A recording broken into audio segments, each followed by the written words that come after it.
శాశ్వతశాల ఇది నా యేసు నివసించెశాల. యోహాను సువార్త 8వ అధ్యాయం 46 వచనం. నా యందు పాపమున్నదని మీలో ఎవడైనా స్థాపించును, నేను సత్యము చెప్పుచున్న ఎడల మీరెందుకు నన్ను నమ్మరు? దేవుడి మాటలు దీవించి ఆశీర్వదించగా, మొదట దేవుడు తన వారి పట్ల ఎలాంటి ఉద్దేశాన్ని, ఎలాంటి మనసు కలిగి ఉంటాడనే విషయాలు షార్ట్గా తెలుసుకుందాం. తన వారు తప్పులు చేయకుండా ఉండాలని దేవుడు కోరుకుంటూ ఉంటాడు. రెండవదిగా తన వారు తన దగ్గరే ఉండాలని చెప్పి దేవుడు కోరుకుంటూ ఉంటాడు. మూడవదిగా తన వారు బహుగా అభివృద్ధి పొందాలని చెప్పి దేవుడు కోరుకుంటూ ఉంటాడు.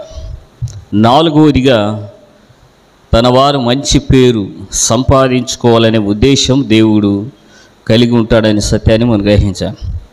మొదట తన వారు తప్పులు చేయకుండా ఉండాలనేది తాను కోరుకుంటాడు, ఆశిస్తాడనే సత్యాన్ని మనం గ్రహించాలి. మనం మాత్రం బాగుండి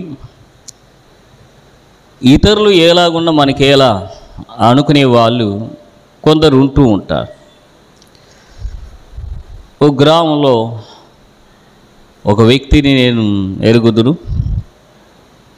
అతడు కొంచెం మనిషి రఫ్గా ఉంటాడు. అతనికి 2 కొడుకులు. అయితే పెద్దవాడు సాధువుగా ఉంటాడు, చిన్నవాడు కొంచెం రఫ్గా ఉంటాడు.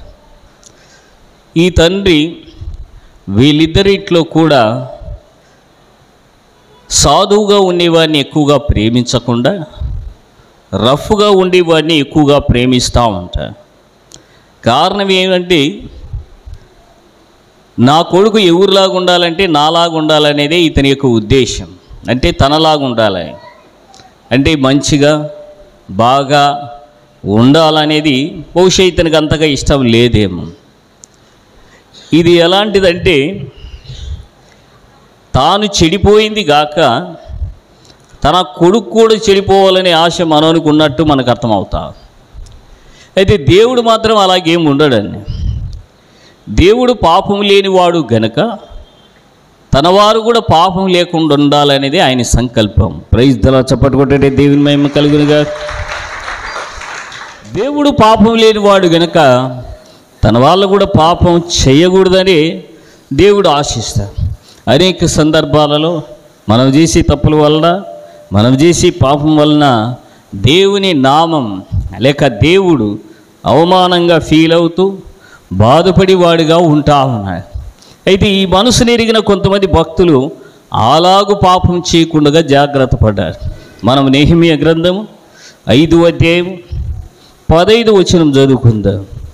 అయితే నాకు ముందుండిన అధికారులు జనుల యొద్ద నుండి ఆహారమును ద్రాక్షారసమును 40 తులముల వెండిని తీసుకొనుచూ వచ్చిరి. వారి పనివారు సహా జలముల మీద భారం మోపుచూ వచ్చిరి. అయితే దేవుని భయము చేత నేను అలాగున చెయ్యలేదు. దేవుని మనసు ఎరిగిన వాళ్ళు, దేవునికి భయపడే వాళ్ళు దాదాపుగా తప్పులు చేయకోకుండా జాగ్రత్తగా ఉంటారు.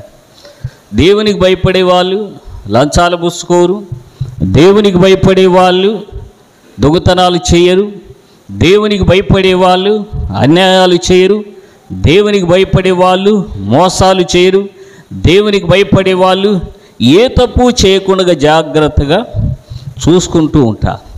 అందుకనే దేవుడు పరలోకం నుండి ఎవరిని ఫోకస్ చేస్తూ ఉన్నాడు లేక ఎవరిని దృష్టిస్తున్నాడు అనే మాటను మనం కీర్తనల గ్రంథం 34వ అధ్యాయం 15వ వచనం చదువుకుందాం. యెహోవా దృష్టి నీతిమంతుల మీదనున్నది, ఆయన చెవులు వారి మొరలకు చెవి యొగ్గి లేక వారి మొరలకు యొగ్గి ఉన్నవి అనే మాట. అంటే యెహోవా కనుదృష్టి ఈ లోకమంతటి మీద ఎవరిని ఫోకస్ చేస్తూ ఉందంటే నీతిమంతు.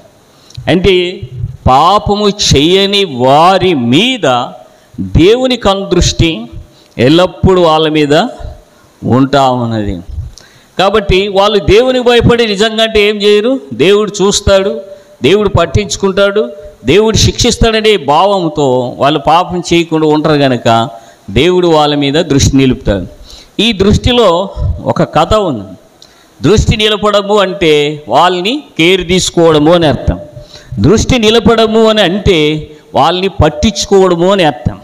దృష్టి పెట్టడము అని అంటే వారికి సహాయము చేయడము అని అర్థం అన్నాడు. Praise the Lord. చప్పట్లు కొట్టండి. దేవుని మహిమ కలుగునుగా, దేవునికి స్తోత్రము కలుగునుగా.